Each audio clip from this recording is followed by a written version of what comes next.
خلافت دے دی تھی، لیکن جب حضرت امیر معاویہ کی عمر کا آخری وقت آیا، یہ صحابی رسول ہیں، آخری وقت آیا، ان کے بعد جب تخت پر ان کا نہ خلف بیٹا، نہ ہنچار بیٹا، نہ لائق بیٹا، یزید اور پلید بیٹھا۔ یزید کی پلیدی زمانے میں مشہور تھی، یزید وہ نہ ہنچار اولاد ہے کہ جو شراب خور بھی تھا، یزید وہ نالائق بچہ ہے جو زناکار بھی تھا، یزید وہ بچہ ہے جو سارق بھی تھا، یزید فاسق و فاجر تھا۔ امام حسین کو اس کی حرکتوں سے واقعیت تھی۔ جیسے ہی تخت خلافت پر یزید بیٹھا، مسلح خلافت کو یزید نے سنبھالا، تو یزید کے دل میں یہ ڈر تھا کہ کہیں ایسا نہ ہو کہ میری خلافت میں امام حسین اڑچن بن جائیں۔ تین مقدس لوگ تھے اس وقت، ایک کا نام حسین ابن علی تھا، ایک کا نام عبداللہ ابن زیبر تھا، ایک کا نام عبداللہ ابن عمر تھا۔ یہ تین جلیل القدر صحابی تھے۔ یزید نے سب سے پہلا کام یہ کیا کہ اپنے حواریوں کو، اپنے ہم نواؤں کو مدینہ منورہ میں ان تینوں صحابیوں کے بعد بھیجا۔ کہا عبداللہ ابن زیبر سے، عبداللہ ابن عمر سے اور حسین ابن علی سے میری بیعت لے لو، اور جب یہ میری بیعت لے لیں گے، ہاتھوں میں ہاتھ دے دیں گے تو پوری حکومت آسان ہو جائے گی۔ بیعت کا مطلب ہوتا ہے ہاتھوں میں ہاتھ دینا، اس کی خلافت کو قبول کرنا۔ جیسے ہی امام حسین کے پاس یہ خبر آئی، امام حسین نے کہا مجھے معلوم ہے یزید ناہنجار ہے، مجھے معلوم ہے یزید فاسق و فاجر ہے، میں فاسق و فاجر کے ہاتھ میں ہاتھ نہیں دے سکتا، میں نانا کی شریعت پر آنچ آنے نہیں دے سکتا۔ عبداللہ ابن عمر، عبداللہ ابن زیبر کہا ہم شریعت کا نقشہ بگڑنے نہیں دے سکتے۔ میرے عزیزوں وہ ہے حسین جنہوں نے یزید کو یہ ہاتھوں میں ہاتھ دینے سے انکار کر دیا، اور پاپا کے دوہل فرمایا کہ اے آنے والوں سن لو، حسین عباس کے بازو دے دے گا، حسین قاسم کی چوانی دے دے گا، حسین اصغر کا لڑکپن دے دے گا، حسین علی اصغر کو دے دے گا، حسین عباس کو دے دے گا، قاسم و اکبر کو دے دے گا، لیکن حسین اپنا سر دے دے گا، لیکن مصطفیٰ کی شریعت پر آنچ آنے نہ دے گا۔ حسین یزید کے ہاتھوں میں ہاتھ کبھی نہیں دے گا۔ تکبیر، نعرہ رسالت، نعرہ غوث، مسلک اعلی حضرت ذکر شہدائے کرب و بلا، فیضان امام حسین، نعرہ تکبیر۔ یہاں سے شروع ہو گیا، بغیر جوشیلے انداز میں آپ کو نرمی کے ساتھ سنا رہا ہوں، تاکہ میں نے بتایا تھا بات وہ اچھی جو ہلکی مٹھیا تھامنے والا سمجھ جائے۔ اختلافی روایت ہے، ایک روایت پر اپنے گفتگو کو شروع رکھتا ہوں۔ حسین نے انکار کر دیا کہ شریعت کا نقشہ بگڑنے نہیں دیں گے۔ حضرت عبداللہ ابن عمر، عبداللہ ابن زیبر سے ملے بغیر مدینے سے چلے گئے۔ امام حسین نے اپنے گھر والوں کو اکٹھا کیا، اے سنی مسلمانوں بڑا دل تھام کے بیٹھنا، بڑا دل تھام کے بیٹھو۔ حسین نے اپنے گھر والوں کو اکٹھا کیا، رشتہ داروں کو اکٹھا کیا، پوچھا کیا کیا جائے، کیا کیا جائے۔ اجزاء و قربا نے مشورہ دیے کہ آپ کیا کریں گے۔ حسین نے کہا کہ میں مدینہ چھوڑ دوں گا، میں مدینے سے چلا جاؤں گا، میں حرم میں چلا جاؤں گا، میں مکے کی سرحد میں چلا جاؤں گا، نہ میں بغاوت کروں گا اور نہ میں اپنی خلافت کے لیے لوگوں کو اکٹھا کروں گا۔ میں یہ نہیں چاہتا میرے نانا کے اس مدینے میں خوریزی ہو، میرے نانا کے اس مدینے کی اندر جو ہے جنگ و قتال ہو میری وجہ سے، میں یہ کبھی گوارا نہیں کروں گا، میں مدینہ چھوڑ دوں گا۔ میرے ملک کے باغیور مسلمانوں سوچو، جب حسین نے یہ کہا ہوگا میں مدینہ چھوڑ دوں گا تو حسین کے دل پر کیا گزری ہوگی، حسین کے دل پر کیسی چھریاں چلی ہوگی۔ آج حسین اپنے گھر والوں سے کہتے ہیں گھر والوں لگتے سفر باندھ لو، شعبان المعظم کی 3 تاریخ ہے، سورج غروب ہو چکا ہے، اپنے گھر والوں کو شعبان کی 3 تاریخ میں آپ جو ہے رخت سفر باندھنے کا آدیش دے دیتے ہیں، حکم دے دیتے ہیں، سامان باندھا جا رہا ہے۔ آج حسین کا والی، آج مدینہ مدینے کا والی جو مدینہ چھوڑنے پر راضی ہو گیا، جس حسین کی نانا کی وجہ سے وہ مدینہ یثرب سے مدینہ بنا تھا، جس نانا کی وجہ سے مدینہ مدینہ ہوا تھا، وہ مدینہ چھوڑنے کے لیے حسین راضی ہو گیا۔ میرے عزیزو سوچو اس وقت کیا گزر رہی ہوگی۔ حسین نے اپنے اجزاء و اقرباء سے کہا مدینہ چھوڑنے کے لیے تیار ہو جاؤ، مدینہ چھوڑنے کے لیے سفر باندھ لو، ساز و سامان تیار کر لو۔ حسین کے گھر پر تیاریاں ہونے لگی، گھر کی عورتیں بہن زینب دوپٹہ سر پر رکھ کر اپنے منہ میں رکھ کر رو رہی ہیں، ادھر شہر بانوں کی آنکھوں میں اشک ہیں، ام رباب کی آنکھوں میں اشک ہیں، حضرت علی اکبر کا چہرہ اترا ہوا ہے، حضرت امام قاسم کی آنکھوں میں آنسو ہیں۔ آج وہ مدینہ چھوٹ رہا ہے جس مدینے میں 70,000 فرشتے صبح آیا کرتے ہیں، 70,000 فرشتے شام کو آیا کرتے ہیں۔ آج حسین سے وہ مدینہ چھوٹ رہا ہے جس مدینے میں آقا نامدار دونوں عالم کے تاجدار کا روضہ انور ہے۔ آج حسین سے وہ مدینہ چھوٹ رہا ہے جس مدینے میں جانے کی ہر کسی کی آرزو اور تمنا ہوتی ہے۔ اے عزیزو سوچو، جو مسافر اپنے انڈیا سے یا دنیا سے کہیں مدینہ جاتے ہیں، یہ مصباحی صاحب کے کلیجے سے پوچھو جب انہوں نے مدینہ دیکھا ہوگا ان کی خوشی کا کیا عالم ہوگا، لیکن جب یہ مدینے سے واپس ہو رہے ہوں گے تو ان کی دل کی کیفیت کیا ہوئی ہوگی۔ جب ایک عام آدمی مدینے سے واپس آتا ہے تو اس کا دل رونے لگتا ہے۔ آج تو حسین مدینہ چھوڑ رہے ہیں، وہ مدینہ چھوڑ رہے ہیں جہاں حسین نے اپنا بچپن گزارا ہے، وہ مدینہ چھوڑ رہے ہیں جہاں نانا کی انگلیوں کو پکڑ کر گلیوں میں گھومے ہیں، وہ مدینہ چھوڑ رہے ہیں جہاں مصطفیٰ جان رحمت کے کاندھوں پر سواریاں کی ہے، وہ مدینہ چھوڑ رہے ہیں جہاں علی مرتضیٰ کی انگلی کو تھام کر گھومے ہیں۔ سوچو حسین نے جب رد سفر باندھ لیا، دو روایتیں ملتی ہیں، ایک روایت پر بات چالو رکھتا ہوں۔ حسین نے رات کے عالم میں کہا آؤ چلو نانا کے روزے پر حاضری دے لے۔ اے غیور مسلمانوں، اے پورن پور کے مسلمانوں، سوچو حسین جب رات کی تاریکی میں اپنے گھر سے نکلے ہیں، آج مدینے کی گلیوں میں حسین نکلا ہے، آج نانا کے روزے پر حاضری دینے جا رہے ہیں۔ نانا کے روزے پر جانے سے پہلے اپنی امی کی قبر انور پر جاتے ہیں، جنت البقیع میں جاتے ہیں۔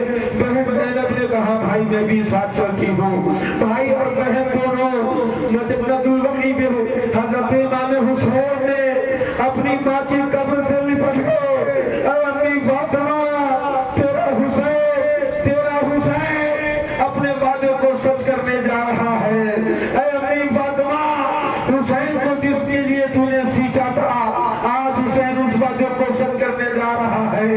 اے میری امی فاطمہ لے حسین کا آخری سلام قبول کر لے، اب یہ بیٹا دوبارہ مدینہ ظاہر نہ آ پائے گا۔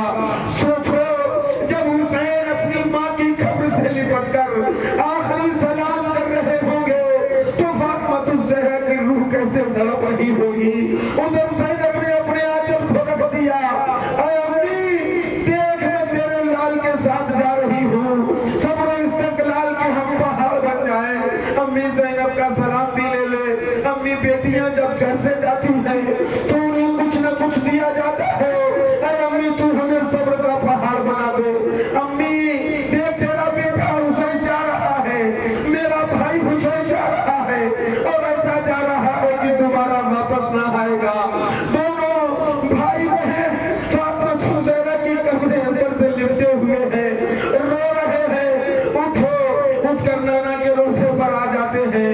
اے نانا اس حسین کا آخری سلام قبول کر لو، دیکھو حسین آج مدینہ چھوڑ کر جا رہا ہے، ایسا مدینہ چھوڑ رہا ہے کہ دوبارہ آنا نصیب نہ ہوگا۔ اے نانا حسین کو آج آپ کا وعدہ سچ کر کے دکھانا ہے، کرب و بلا کی زمین کو اپنے خون سے رنگی کرنا ہے۔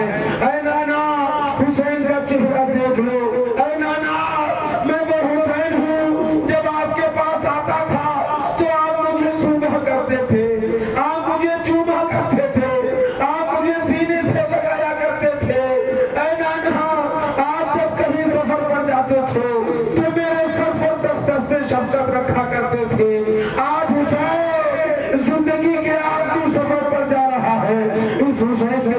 مسجد سے شفقت رکھ دو۔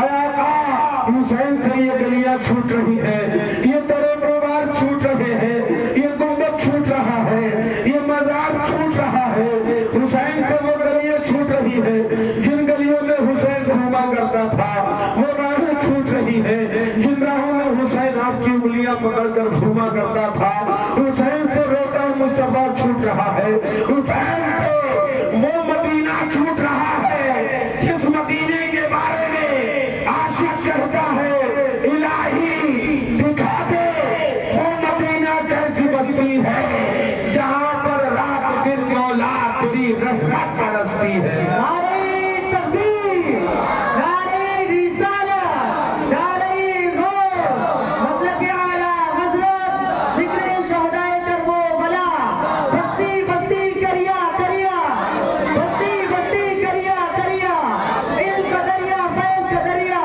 ہم سب کی بخشش کا ذریعہ، نعرہ تکبیر۔ حسین سے آج وہ مدینہ چھوٹ رہا ہے۔ بات ذہن میں آ گئی، یہیں پہ رکھیں۔ ایک مسئلہ میرے ذہن میں آ گیا، وہ بتا دوں۔ ہمارا اور آپ کا طریقہ بھی یہ ہونا چاہیے کہ ہم اور آپ کہیں سفر پہ جائیں تو اپنے ماں باپ سے اجازت لیں، گھر سے باہر جائیں تو ان کا ہاتھ اپنے سر پر رکھے۔ ہوتا یہ ہے کہ جن کے ماں باپ ہیں وہ رکھیں، جن کے نہیں ہیں وہ قبرستان جائیں۔ ہم قبرستان صرف شب برات میں نظر آتے ہیں، شب قدر بھی نظر آتے ہیں، اور اگر بتیوں کی ایسی دھوئی دیتے ہو پورے قبرستان میں دھواں ہی دھواں چاروں طرف۔ قبرستان جایا کرو، اپنی ماں کے قدموں کے پاس بیٹھ جایا کرو، والد کے پاس کھڑے ہو کر دعائیں مانگا کرو۔ قبرستان کو ان کی ماں کی قبر پر جاؤ گے نا، ماں کی روح خوش ہوگی۔ ارے میں ایک بات بتاؤں نا، بات اچھی لگے تو خاموش نہ رہنا۔ قبر کے اندر جب سوال و جواب ہوتے ہیں نا، تیسرا سوال ہوتا ہے، جب پوچھو حافظ عبدی صاحب قبلہ سے، مصباحی صاحب قبلہ سے، طلبہ سے یہی سوال ہوتا ہے کہ ان کے بارے میں تو کیا کہتا تھا؟ رخ زیبہ مصطفیٰ دکھایا جاتا ہے نبی کا چہرہ، ہماری لہد ملائیں گے تشریف مصطفیٰ، عادت بنا رہے ہیں درود و سلام کی۔ ہر کسی کی قبر میں تشریف لائیں گے آقا۔ مسئلہ جو سمجھانا ہے وہ سنیں، منبر والوں کے خاص توجہ۔ مسئلہ یہ سمجھانا، قبرستان جاؤ، اس نیت سے بھی جاؤ کہ تمہارے ماں اور باپ یا بھائی اور بہن ہیں، لیکن اس دانش کا یقین ہے، اس نیت سے بھی جاؤ کہ اگر قبرستان میں 100 قبریں ہیں تو یہ وہ جگہ ہے جہاں 100 مرتبہ سرکار تشریف لا چکے ہیں۔ سبحان اللہ، سبحان اللہ۔ قبرستان کوئی معمولی جگہ نہیں ہے، یہ سوچ کر جاؤ۔ قبر میں جب سرکار تشریف لاتے ہیں تبھی تو سوال ہوتا ہے، سوچیں قبرستان کتنی اہم جگہ ہے۔ اگر مان لو 100 قبریں ہیں تو 100 مرتبہ آقا آئے ہیں قبرستان میں۔ سبحان اللہ، سبحان اللہ۔ دعائیں مان لو گے تو قبول ہوں گی انشاءاللہ۔ حسین نے بھی جنت العقبہ قبرستان، اور مدینے کی بات ہی الگ ہے جو حسین سے چھوٹا۔ ہندوستان میں ہے تو قبرستان، پورن پور، شیر پور، گالریا، Hindustan, Pakistan, New Zealand, Switzerland, Highland, Thailand, افریقہ، ساؤتھ افریقہ، کسی بھی جزیرے پر دیکھ لو جہاں مردے دفن ہوتے ہیں اسے قبرستان ہی کہتے ہیں۔ صرف واحد وہ ایک ایسا شہر ہے میرے آقا کا جس قبرستان کو جنت البقیع کہا جاتا ہے۔ سبحان اللہ، سبحان اللہ۔ جنت کی کیاری کہا جاتا ہے۔ ہندوستان ہو، پاکستان ہو، انگلینڈ ہو، سوئٹزرلینڈ لینڈ ہو، تھائی لینڈ ہو، ہائی لینڈ ہو، افغانستان ہو، ہر جگہ قبرستان، لیکن مدینہ کا قبرستان بھی جنت البقیع ہے، جنت کی کیاری ہے۔ آج حسین سے وہ قبرستان چھوٹ رہا ہے، وہ علاقہ، وہ شہر چھوٹ رہا ہے۔ کربلا کی داستان اتنی آسان نہیں ہے۔ اور سنو، اس میں بھی روایت میں اختلاف ہے، لیکن میں بات بتا دوں آپ کو ایک روایت پر۔ جب حسین گھر پر آخری سلام کر کے آئے ہوں گے نا تو اس وقت تم میں رباب کا کیا عالم ہوگا، شہر والوں کا کیا عالم ہوگا۔ بھائی بہن واپس آئے، سامان لگ گیا، سامان تیار ہو گیا۔ اے عباس، اے میرے بھائی، ذرا لسٹ تیار کر لو، کون کون مسافر ہے، کون کون جا رہا ہے۔ سب کے نام پیش ہوئے، آپ کی بیٹی ہے صغرا، ان کا نام پیش نہیں ہوا۔ اس میں اختلاف ہے، لیکن ایک روایت میں ہے کہ صغرا ساتھ میں نہیں گئی،